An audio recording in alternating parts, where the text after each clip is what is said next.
contracted by a private investigative firm to look into Trump's background. Steele, a veteran operative, drafted a series of memos describing information about compromising material that Russian intelligence services had purportedly obtained on Trump.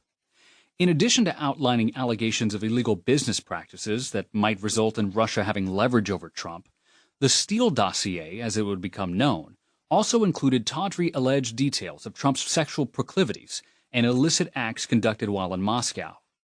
At one point, Steele thought the information so potentially damning that he approached the FBI and provided it with his reporting. In fact, Steele was not the only one concerned that Trump might be in a compromising position with the Russians.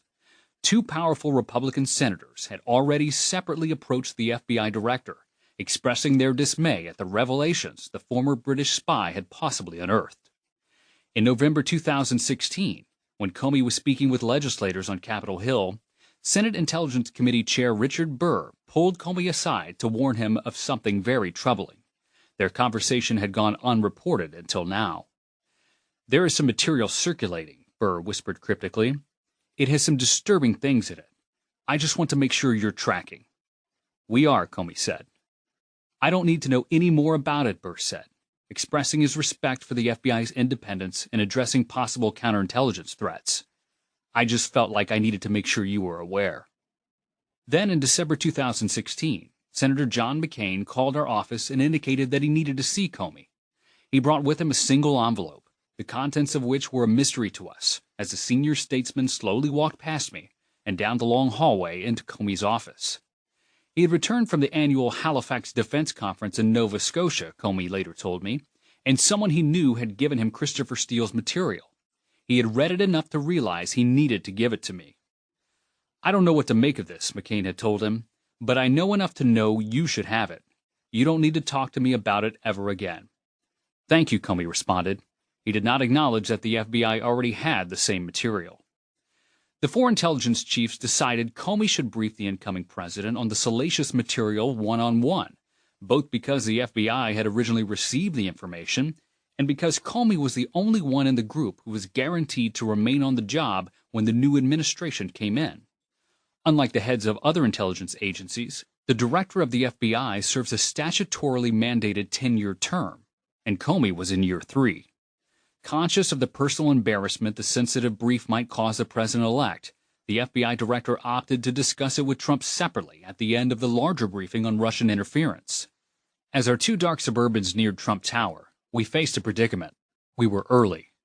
Director of National Intelligence James Clapper, CIA Director John Brennan, and NSA Director Michael Rogers had all flown into Newark Liberty International Airport and were still fighting Midtown Manhattan traffic, even with marked units from the NYPD clearing their path.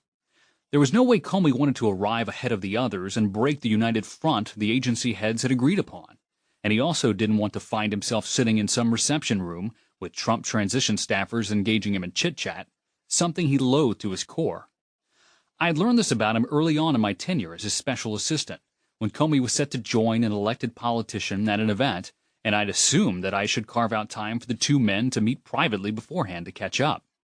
"You assumed wrong," Comey had said dryly, taking a blue felt-tip pen out of his jacket pocket and crossing that part off the draft schedule before him in an overly dramatic fashion. It wasn't that he disliked the person. He just had little patience for politics.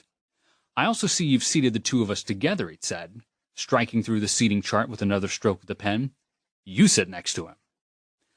On our drive to Trump Tower, I asked the agent seated up front to slow our roll, and he eventually found an open space a few blocks away where we could pull over and wait for the others to catch up.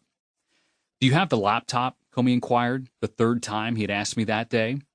"Check," I replied, pointing to the vehicle behind us, where an FBI communications specialist sat with a secure bag containing a laptop computer that was certified for the transmission of information classified as top secret.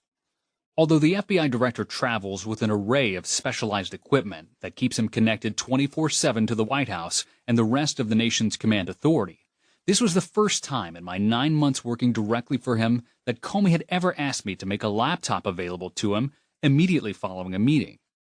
This may sound like a menial task, but Comey wanted me to understand that it was a vitally important one. Aware of the unprecedented nature of an FBI director confronting a newly elected president with explosive material about his personal life,